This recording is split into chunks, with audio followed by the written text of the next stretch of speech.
Welcome to the Health Coach Nation podcast. My name is Haley Rowe. I'm a marketing and sales coach and strategist for online coaches and entrepreneurs. And I'm really excited because today we have a guest, Janet, who is the founder of Hammock Way of Life. And we're going to get into that today. But if you are a coach listening and you either want to help people with finding their purpose, or you want a new way to connect with new clients, Janet has a really cool way of doing that. And so we're going to talk about that.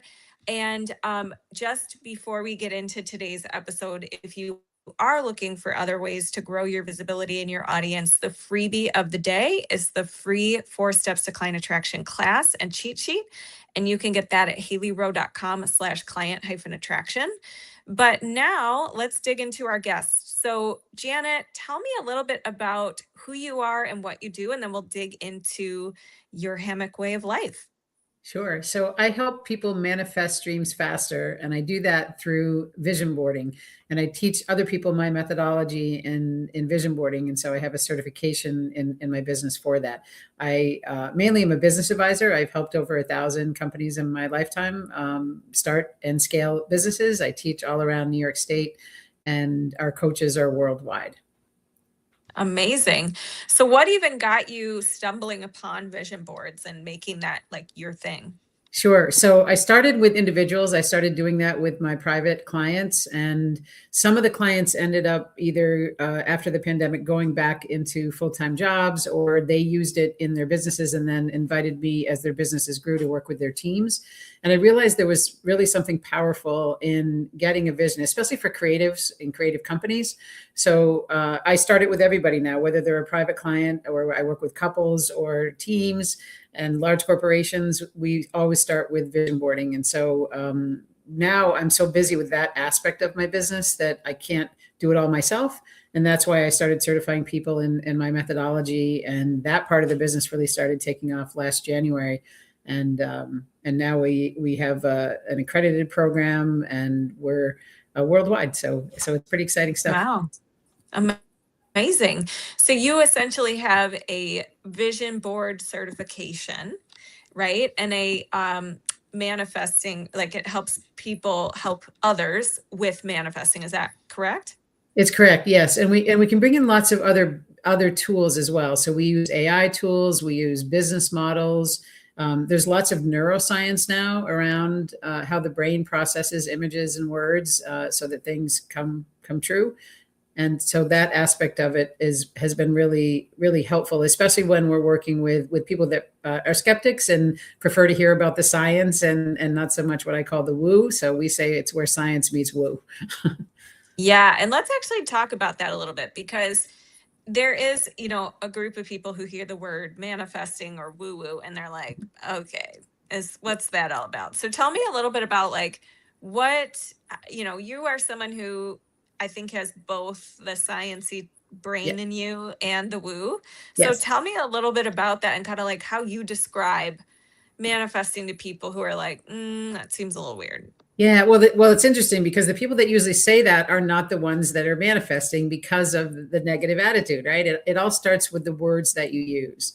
If you're positive about things, if you really believe in them, if you don't leave yourself in a wishing or wanting state, and you really feel in your heart that things can come true, those are the people that are manifesting faster.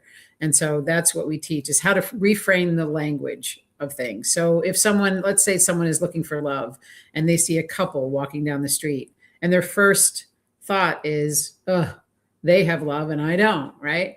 And instead of saying, oh, wow, that's amazing that those two have love, I'm going to have that someday too, it just shifts the reframe.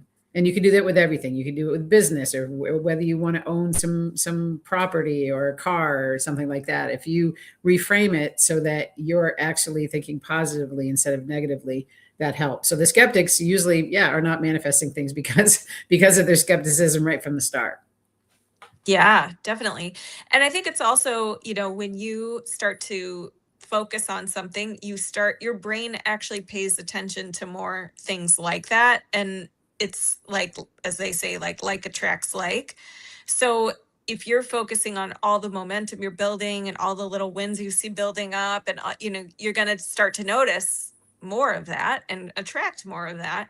So Yeah. it's that kind of concept. But what about the science? What do you say to the people who are like, well, I need to see the science? Like, what's your response to that? Yeah, there's some great scientists out there that are doing experiments. So one of them I love to talk about is Dr. Emoto from Japan. And so what he did was he took 2 glasses of water and he put one in one room and one in the other room, and he spoke wonderful things to one glass of water and not so great things to another one. And then he put the water underneath a microscope. And what happened is the murky one was the one he spoke bad to, and then the other one was beautiful, crystals underneath the microscope. And our bodies are made of mostly water. So what happens when we have negative self-talk, when we talk about other people, he's got solid proof that this works. He's now doing experiments with rice. IKEA did experiments with plants. They put 2 plants at the beginning of their stores, and they had customers come in and they spoke negatively to one plant and positively to the other one. They kind of bullied one and not the other. And one plant died and the other one was thriving. So there's, again, it's not high-tech science, but it's proof that what our words matter. Oh yeah, that's so interesting. And I think there was another study that I saw somewhere, and it was something about like how you talk to yourself impacted people's immune system and whether they got sick or not. Like they put them in germy environments, and the ones who were saying like you're safe and my body takes care of me and like things like that, they didn't get sick as much as the group that wasn't saying those things. So yeah, there's actually wild experiments going on now, if you really love neuroscience and quantum physics, where people are let me say I get this right, praying for people that were born in a certain era that are now sick, right? So they're praying for them in the era that they were, they first had their illness. And what happens is their health starts to improve now. So the neuroscience and the quantum physics behind this is it's fascinating. So Dr. Joe Dispenza has written a lot of books about that. Oh yeah, that's a great reference. Yeah. Yes. Joe Dispenza has like 3 books or more, and they're all really good. So tell me a little bit more about this whole vision boarding. So you mentioned that coaches can get certified in this. What is that like? Tell me more about what that looks like and what kind of things they are doing with this certification, that kind of thing. So I'm all about collaboration. And so a lot of times when I get called in, people want a day-long workshop and they don't just want vision boarding. So I might go in to do vision boarding, but then I bring along coaches that do all sorts of things: human design, DISC assessment, Myers-Briggs, VIA strengths assessment. We have creatives that come in and do mindful sewing and Legos and Zentangle and mandalas and sound healing, improv, all sorts of things, right? Just day-long, really fun, creative workshops. So we're looking for all sorts of coaches. You're not our employee, you're an independent contractor and can just take our tools and use them. And if we have an opportunity to bring you into our workshops, we're doing some really creative things coming up. That we look for people in different states. What's happening is that I'm based in upstate New York, and we're getting calls from across the country. And so we're looking to partner with other coaches that are in those states so that a client doesn't have to pay for us to travel if we feel confident in them. So if you're a coach who likes to speak and already has training skills and has done that sort of work before, that's what we're looking for. People that are seasoned and also people that are new to coaching that want an added certification to what they already have. Right. Yeah. And I think that that's something where, as a coach, you want to keep expanding your skill set. And this is kind of a new angle. And it's something too that you said, it's something that's great that gets people in the door, because let's face it, coaching, a lot of people don't understand what it truly is, or they've never hired a coach before. But when you have something tangible, like you can offer a live vision boarding workshop or something that is kind of like an introductory into this world, right. It could be really fun and a good way to like get out there and start meeting people, which is a big part of how you get clients. So exactly. Tell me a little more about what is a vision boarding workshop like? What could it look like? Yeah, absolutely. So we do it multiple ways. So we can either do it virtually or we can do it in person. So if we do it virtually, we use tools like Pinterest or Canva or Mural. You can use Word. People can actually show up with a poster board and scissors, and just because it's virtual, they can still use tangible tools if that feels more comfortable to them. And when we do it in person, we bring in all sorts of things. The boards can be cork boards. They can be big poster boards or just something fun and creative. We've seen people make waves out of really cut interesting shapes out of it if they're creative. And so we can add sound elements into it. And sometimes we bring cake boxes and we do 3-dimensional vision boards. And so all sorts of fun ways to do it. And the team part of it is great because it really does bring teams together, and the sharing aspects of it builds community, which is really what our whole goal is for my company, is building community. Yeah. And I'd love to just kind of hear more from you, because you're somebody who has grown and scaled a business. So what are some of the most valuable pieces of advice you'd give to somebody who's starting out? And maybe they're not even, we'll go through a couple questions, but let's say they're in the beginning stages and they're just looking to get out there and they're just looking to get their first clients. What would you say is some advice, either of things they should or should not be focusing on at that stage? Yeah.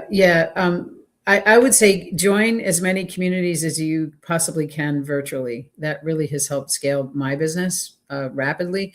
And there's all sorts of free ones now out there, and some of them are very giving. I know a few of them that at the end of every networking event, they say, what's your give? And so you can learn a lot from that. And some of them are about making real connections. It's not just sales. It's all about getting to know, developing relationships with the people that are in those rooms with you. And so I think that's important. And just knowing how you differentiate yourself, what your brand is. There's so many coaches out there. And there's also really great supporters. I work with somebody in Australia who has an Australian TV show. She mainly interviews coaches. So if somebody wants to be interviewed on an Australian TV show, they can connect and I can help, connect you with that person. So my focus has been building a community that supports other coaches so that all of our networks can help one another. 100%. Yeah. In that early stage, networking and getting out there in communities is the name of the game. And actually, that's how Janet and I met, was through a networking group. And what about when they get to the point now where they're needing to scale and have systems, and they're kind of where you are, where now you are training coaches on this because you can't physically do all the workshops yourself. So tell me a little bit about some of the shifts in your focus now as someone who's scaling. Yeah, so I actually help people scale. That's how I invited you to speak to the class that I teach, one of the classes that I teach in Queens, New York, and I recommend getting into a program that helps you scale, because you're going to learn about things like podcasting and marketing and LinkedIn and content writing. There's just so much to a business. And so if you have all of those things in a one-stop shop, I think it's a lot easier than trying to find it in multiple places. So not only do I help teach that, but I invite other speakers in. So if you're a coach that is scaling and wants to meet lots of people at one time, either teach it or join something where you can meet a lot of people at once. Yeah, definitely. And I loved doing a guest teaching for your class. They were awesome, and some really exciting business owners up on the rise, and seeing all their work out there with their Instagram they shared and all that. So what about when it comes to what's next for you specifically in your business? What's kind of your vision? What's your purpose right now? I mean, I know you want to provide valuable support for coaches, but what's next for you in the next decade or so? Yeah, I have a solid plan. So my 2 books are coming out this year. One of them is called From Inspiration to Success, The Entrepreneurial Journey. I'm part of an anthology. And the other one is my memoir, which is part memoir, part business book, part journal, called The Hammock Way of Life, Leaping Toward Joy. And my goal in the next few years is to scale the business into multiple companies. So once we have all of the vision board coaches lined up worldwide, we're going to really scale it to market it to big companies. And so that we have a team in place to go in to do that. And then my ultimate goal is to sell it within 3 to 5 years. So that's amazing. it's all laid out. Yeah, I love that. And, somebody listening to this might be a business owner who hears a goal like that and gets really overwhelmed easily. So I'm curious, because you do have a lot of things going on. How do you manage overwhelm as an entrepreneur and not get into kind of like the victim mindset? Because we know that stops manifesting too. Yeah, absolutely. Yeah. And I'm not, I used to be, I'm not anymore. I used to be afraid to ask for help, whether it was, help with anything at all, like loans. And this year I tried something different. I said, okay, I can't do it all alone anymore because I'm scaling so rapidly. So how can I do everything at once without having to wait? And so I used Pursuit Lending to take out a small business loan, and then hired some VAs, and then some coaches in other countries where you need trademarks in other countries, you need the accreditation, there's all these things that you need. And so now I have a fully supported base of content writers and marketing people, and I don't have employees. So I initially made that decision in my business that I would love to hire independent contractors, but I didn't want to have employees. So I have a team of wonderful people helping support that now. And so that feels really good. And it's laid a great foundation to get to where I want to go. I love that. Amazing. Anything else you'd want to say to new coaches who are thinking, maybe I should look into this vision board? Like, do you have maybe some examples of coaches who are doing cool things with it or things like that? So many. Yeah. So one of the coaches that I work with is she's on a board of a women's organization that helps women who are in transition from jobs. And so she's invited us in 2 years in a row to do vision boarding. We have a client who had us do a staff appreciation event where at the end of it, they gave out a big bonus to everybody. So the surprise and our vision board kits was a bonus at the end. And we have worked in, from people in prisons to high net worth women. So it really runs the gamut. Anybody can do this work. And, but we have, like I said, the support and tools in place to really help people get to a whole other level in their lives if that's what they want. Yeah. And what would be like a belief or something that you've manifested that originally you didn't think you could, or you had a lot of limiting beliefs around it? And how did you tell me a little more about how you worked through that? So sometimes you have to be careful what you wish for. So I always tell people, be very specific about what you wish for. So a couple of things. One year I put a picture of a Buddha on the middle of my board. And to me that represented relax, do some yoga, things like that. And I ended up at the largest Buddha temple in China. Oh my gosh. So that was an interesting thing. Another time, I put a picture of an Oscar on my board, and my hairstylist won an Oscar for the movie The Whale. And so she let me hold her Oscar, which was really fun, but it wasn't my Oscar. So I wasn't specific enough. I just put an Oscar on my board and thought, oh the universe is going to know what that, know what that means. But the most exciting thing recently was that the books that I'm writing got on a Times Square billboard. And so my picture on the billboard. So that was really fun. How cool is that? I love that. Oh my gosh.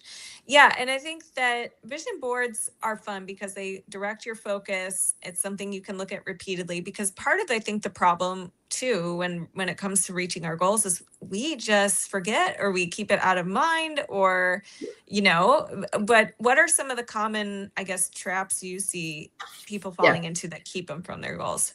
Yeah. So I tell people to put it on as your screensaver, put it in front of your treadmill, put it in the closet where you see it often, anywhere that you see it often. Some people are framing them and putting them in their office, and repurpose it. If you get a goal on your board, to shuffle things around and deconstruct the board and reconstruct it, things that you still want to achieve, keep them on the board, and then redo it if you don't want that. So it's really important to feel into it, to not just think about it, to take action steps. The action piece of it is so important, to take 1 to 3 steps towards something. So if you want to buy a car, go test drive it. That's a free thing you can do. If you want a house, go to an open house, right?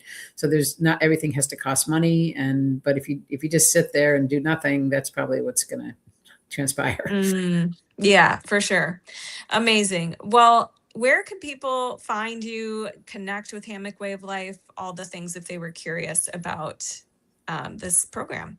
Sure. So I'm available at lots of places. Hammockwayoflife.com is the name of my website. And I'm on LinkedIn as Jazzy Jan. And Instagram is Hammock Way of Life. And Facebook is also Hammock Way of Life. So just to remember All him. right. Where does Jazzy Jan come from? That's my artist name. I wear a lot of hats. Oh. So in addition to Hammock Way of Life, I also own a record label and I'm a mixed media artist. So Oh my gosh, how cool is that?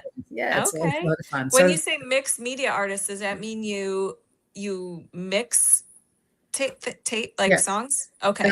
Actually, no mixed media artist in terms of visual art. So separate things, Oh. just two things. Yeah. So my mixed media artist, I use broken musical instrument parts in my work. So I mainly use acrylic paint, but I add a lot of other elements in there. But I start with a musical instrument. So, yeah. Very cool. Amazing. Well, thank you so much for being here. I love how multi-passionate you are and all the cool things that you're doing. And for anybody who wants to check out hammockwayoflife.com, it's available for you. And we appreciate you for coming on the show. Thank you, Kelly. I really appreciate it. Have a great day. Thank you.